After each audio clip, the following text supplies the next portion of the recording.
Because it's not a business like other businesses, wine has always been ingrained in our lives. You can't be an Avery without that association. When you grow up in a family like that, you're not growing up in a business family, you're growing up in something that you live with on a daily basis. It's in the air. It's been around forever. We've known about how to be careful with bottles, how to lay them, how to decant them, how to serve them, whether the French are right or not in how long they leave their wines to age, all that sort of thing. Avery's is 230 years old and we're fifth generation, but I suppose that the Averys we know now were started by my grandfather, Ronald, who was basically a pioneer in every sense.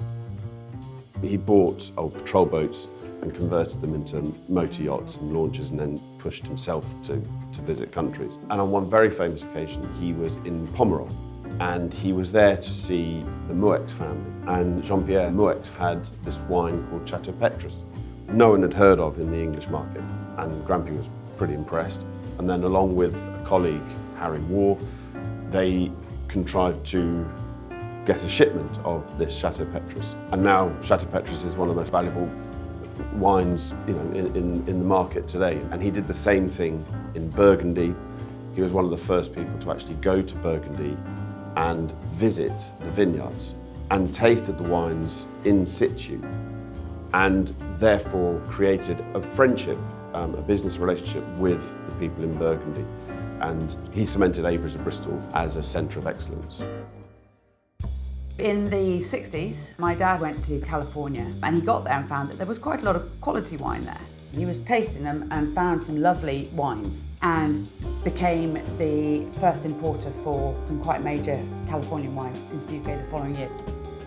He went to Australia in '65. He got picked up very quickly by people in the wine trade who wanted him to taste their finer wines.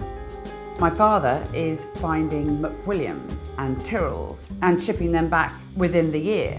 And then in '66, he goes from Australia to New Zealand and he starts bringing New Zealand wine to England. He brings a Chardonnay and a Pinotage. That was the same era that they started planting Sauvignon Blanc in New Zealand. So my dad was very proud to say that he'd brought New Zealand wines to England before New Zealand Sauvignon Blanc was put on the map.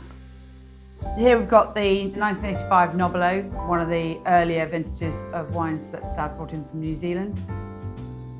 I love the fact that it's literally vibrant gold. And really lovely. There's actually a really lovely sweetness. I think it's probably seen a little bit of oak when it was made, but not a huge amount. And the oak that is there has just come across as really sweet. The Cellar is effectively, it's 100 years of curation. And so it's a very, very special place. And you go in and you feel that you're surrounded by something other than yourself. Every bottle has a label and every label has a story. It is a magical place, and it will be incredibly hard for me to walk down into this cellar and have it depleted of stock. But that's mitigated by really a joy that these wines will find people who will enjoy them and who will then be able to engage with the stories and tell their own stories, ultimately over a glass of something really, really lovely and special.